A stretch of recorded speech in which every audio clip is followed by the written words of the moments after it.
नमस्कार दोस्तों, स्वागत है आपका वीजी स्टोरीज में। अंधेरे का समय था। मेघालय का नोहाकली काई के वाटरफॉल को काले बादलों ने चारों तरफ से ऐसे घेर रखा था जैसे उसकी सुरक्षा कर रहे हों।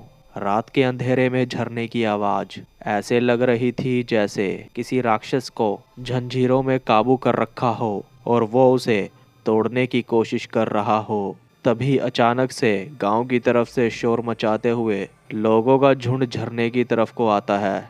वो भीड़ एक लड़के के पीछे भाग रही थी।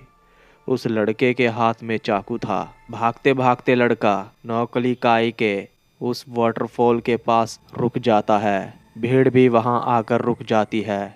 भीड़ में से एक शख्स कहता है, इसने मेरे बेटे को मार डाला है, इसको भी तड़पा तड़पा कर मारो। लड़का घबरा रहा था। तभी अचानक लड़के को झरने से आवाज सुनाई देती है। उसमें से आवाज आती है कि कूद जाओ, खत्म कर दो इस जीवन को, कूद जाओ। भीड़ दूर खड़ी थी। भीड़ में से लोग कह रहे थे, ये भूतिया झरना है, यहाँ आ जाओ चुपचाप। भीड़ क्या बोल रही थी उस लड़के को कुछ सुनाई नहीं दे रहा था। उसको सिर्फ झरने में से आवाज सुनाई दे रही थी। वो आवाज बढ़ती जा रही थी। आखिरकार लड़का झरने में कूद जाता है। वहां खड़े लोग आपस में बात कर रहे थे कि आज तक यहाँ कोई नहीं मरा, मगर आज ये मर गया। चलो यहाँ से जल्दी चलो और कभी भी यहाँ लौट कर मत आना।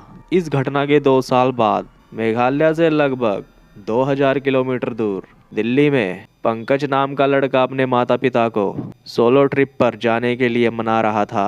पंकज के माता पिता उसे अकेले जाने से मना कर देते हैं। पंकज कहता है, अरे माँ, सोलो ट्रिप मतलब ये नहीं कि मैं सच में अकेला हूँ। आजकल क्रू ट्रिप होती है, ट्रैवल एजेंसीज सब अरेंज करती है।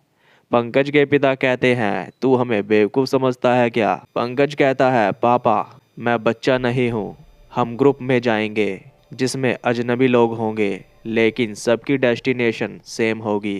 पंकज की माँ कहती है, अजनबियों पे कैसे भरोसा कर सकते हैं? पंकज कहता है, माँ, सब एंजॉयमेंट करने वहाँ आएंगे और प्लीज़ मुझे भी वहाँ जाना है। मुझे ज़िंदगी में कुछ नया एक्सप्लोर करना है। काफ़ी देर बहस करने के बाद आखिरकार पंकज ने अपने माता पिता को मना लिया। अगले दिन पंकज ने अपना सफ़र शुरू किया। दिल्ली से मेघालय का सफ़र काफ़ी लंबा था।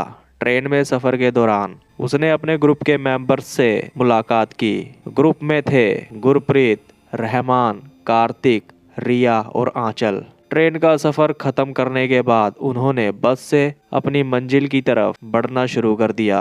रिया और आंचल पहाड़ और वादियों को देखकर बहुत खुश थे। सभी बहुत खुश थे। बस पतली सी सड़क पर चल रही थी। जंगल चारों तरफ से फैला हुआ था।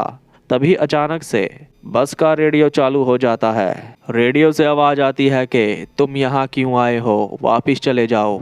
गुरप्रीत कहता है, ये किसने चालू किया? वहाँ बैठी आंचल कहती है, पता नहीं, अपने आप चालू हो गया। रेडियो में बार बार आवाज़ आ रही थी कि सुनाई नहीं दिया, वापिस चले जाओ। ड्राइवर ने रेडियो को बंद करने की कोशिश की, मगर वो बंद नहीं हुआ। सभी सहम जाते हैं। कार्तिक कहता है, ये सब क्या मजाक है? कौन कर रहा है ये सब? तभी ड्राइवर कहता है कि ये मजाक नहीं है, ये जगह भूतिया है। मैंने पहले भी सुना है, यहाँ अजीब अजीब चीज़ें होती हैं। रेडियो अचानक से बंद हो जाता है और बस की सभी लाइट्स भी बंद हो जाती हैं। अंधेरे में सभी एक दूसरे को पकड़ कर बैठे थे। रहमान कहता है, ड्राइवर साहब, हमारे साथ मजाक तो नहीं कर रहे आप? ड्राइवर हंसते हुए बोलता है, अरे रहमान मियाँ, लगता है आपने मेरी चोरी पकड़ ली। मैं तो आपके ट्रिप का रोमांच बढ़ा रहा था। रिया कहती है, रोमांच की जगह आपने तो हमारे दिल की धड़कन बढ़ा दी थी। ये तो एक मजाक था, लेकिन उन लोगों को नहीं पता था उनके साथ इससे भी भयंकर होने वाला है। सुबह का समय था और चेरापूंजी की हवा में एक अलग ही जादू था। बस से उतरते ही उनका वेलकम गाइड फ्रांसिस ने किया। फ्रांसिस कहता है, आप चेरापूंजी की असली खूबसूरती देखने आए हैं। यकीन मानिए, ये सफ़र आपको हमेशा याद रहेगा। लेकिन याद रखना, प्रकृति जितनी खूबसूरत है उतनी ही खतरनाक भी। आंचल हंसते हुए कहती है, आप तो शुरुआत में ही डरा रहे हो। फ्रांसिस भी हंसते हुए कहता है, डरना मत, मैं साथ हूँ, चलिए। फ्रांसिस उनको एक एक जगह लेकर गया। हरियाली, अनगिनत झरने और लगातार पड़ती बारिश ने उनके ट्रिप का मजा और ज़्यादा बढ़ा दिया था। रिया कहती है, ये जगह तो सपनों जैसी है, मेरा मन यही रहने का है। कार्तिक कहता है, यहाँ सिर्फ घूमने में मजा है, रहना मुश्किल है क्योंकि हमेशा बारिश जो होती है। गुरप्रीत कहता है, जो भी हो, ये सफ़र जिंदगी भर याद रहेगा। घूमने के बाद वो सब ढाबे नुमा जैसी जगह पर बैठते हैं। खाने पीने के दौरान बातचीत शुरू होती है। तभी फ्रांसिस ने उनके आगे नौकली काई के वाटरफॉल का जिक्र किया। फ्रांसिस कहता है, क्या तुम्हें उसके बारे में पता है? पंकज कहता है कि बस इतना पता है कि वो एशिया का सबसे ऊंचा झरना है। फ्रांसिस कहता है, ये सिर्फ एक झरना नहीं, उसके साथ एक खौफनाक कहानी भी जुड़ रखी है। बताया जाता है कि कई साल पहले यहाँ एक औरत रहती थी। उसका नाम था लिकाई। उसने अपनी बेटी को पालने के लिए दूसरी शादी कर ली थी, लेकिन उसका दूसरा पति साइको था। उसने उसकी बेटी को मारकर उसका मांस पका दिया था। जब लिकाई को पता चला तो उसने इस झरने में कूदकर जान दे दी। जब से उस वाटरफॉल का नाम नोहाकली काई पड़ गया। लोग कहते हैं, जो भी उस वाटरफॉल के पास जाता है तो उसे आत्महत्या करने का ख्याल आता है, इसलिए इसको भूतिया स्थान माना जाता है। फ्रांसिस की ये बात सुनते ही सभी के चेहरे पर डर साफ साफ झलक रहा था। सभी सहम गए थे। कार्तिक कहता है, आपको क्या लगता है, क्या ये सच है? फ्रांसिस कहता है, मैंने ये एक्सपीरियंस किया है, मैं आपको वहाँ जाने की सलाह बिल्कुल नहीं दूंगा। सभी होटल के कमरे में जाने लगते हैं। पंकज कार्तिक से बात करता है। पंकज ने कार्तिक को कहा, मुझे नोहाकली काई का वाटरफॉल देखना है। कार्तिक कहता है, तुम पागल हो गए हो क्या? पता है ना, फ्रांसिस ने मना किया था। पंकज कहता है, एक बार देखकर वापिस आ जाएंगे। कार्तिक को जैसे तैसे कर नोहाकली काई के वाटरफॉल जाने के लिए पंकज ने मना लिया। रात का समय था। दोनों छुपके से होटल से निकलकर झरने तक पहुंच जाते हैं। झरने की ऊंचाई देखकर वो दंग रह जाते हैं, मगर तभी उनके दिमाग में अजीब अजीब ख्याल आने लगे। झरने में से आवाज आ रही थी कि कूद जाओ, कूद जाओ, ये जिंदगी बेकार है, कूद जाओ। कार्तिक कहता है, पंकज ये आवाज़ सुन रहे हो ना? पंकज कहता है, हाँ, हमें यहाँ से निकलना चाहिए जल्दी।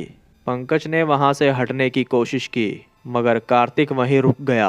पंकज कार्तिक को वहाँ से निकलने को कहता है। कार्तिक जैसे हिप्नोटाइज हो चुका था, मगर कार्तिक ने झरने की तरफ कदम बढ़ा दिए और एकदम से झरने में छलांग लगा दी। पंकज देखता रह गया। उसको कार्तिक कहीं दिखाई नहीं दिया। पंकज भागे भागे होटल पहुंचता है। वहां पहुंचते ही उसने ये बात सबको बताई। सबने उसको डांटना शुरू कर दिया। सभी झरने के पास पहुंच जाते हैं, मगर वहां कार्तिक का कोई नामो निशान नहीं था। गुरप्रीत कहता है, ये क्या हो गया? आंचल कहती है, हमने तो ये केवल सुना था, ये तो सच है। तभी सबके दिमाग में वही आवाज गूंजने लगी, कूद जाओ, कूद जाओ। रिया कहती है, जल्दी यहाँ से भागो। सभी लौटने लगते हैं, लेकिन तभी अचानक आंचल रहमान को झरने में धक्का दे देती है। पंकज कहता है, आंचल तुमने ये क्या किया?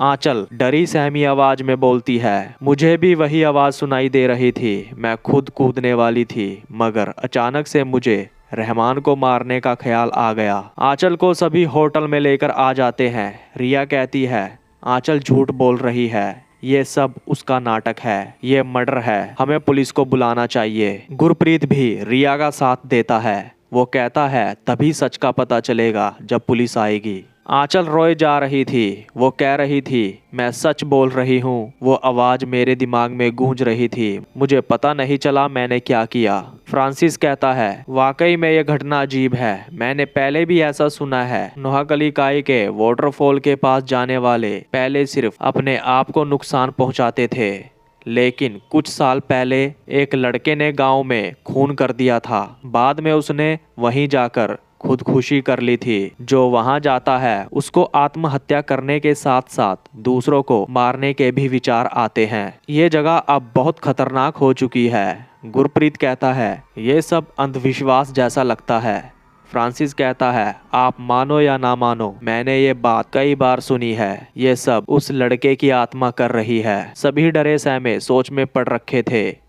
किसी ने सोचा नहीं था कि उनका सफर बुरे हादसों में बदल जाएगा। तभी रिया बोलती है, पंकज कहाँ है? वो यहाँ नहीं दिख रहा। गुरप्रीत कहता है, कहीं वो फिर से झरने की तरफ तो नहीं चला गया। आंचल कहती है, हमें उसे रोकना होगा। सभी घबराते हुए झरने की तरफ को भागते हैं। वहां पहुंचते ही उन्होंने देखा पंकज बिल्कुल झरने के किनारे पर खड़ा था। ऐसा लग रहा था जैसे वो किसी से बात कर रहा हो। सभी उसको वहां से हटने के लिए बोल रहे थे। तभी पंकज के पास एक साया दिखाई दिया। साया आता और गायब हो जाता।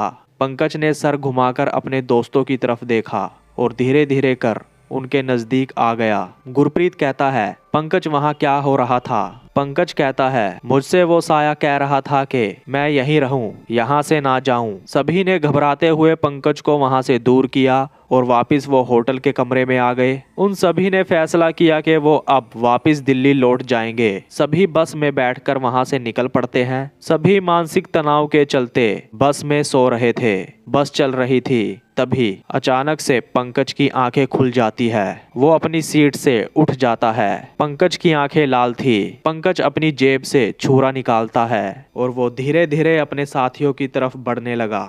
आगे बढ़ते हुए पंकज बोल रहा था, तुम सबको जाना होगा। पंकज ने एक एक करके सो रहे लोगों के मुंह पर हाथ रखा और उनके दिल में छुरा घोंपना शुरू कर दिया। ड्राइवर ने पंकज को ऐसा करता देख बस की रफ्तार तेज कर दी। ड्राइवर ने तेज रफ्तार बस को खाई में उतार दिया। खाई में गिरते ही बस में ब्लास्ट हो जाता है और ड्राइवर समेत सभी मारे जाते हैं।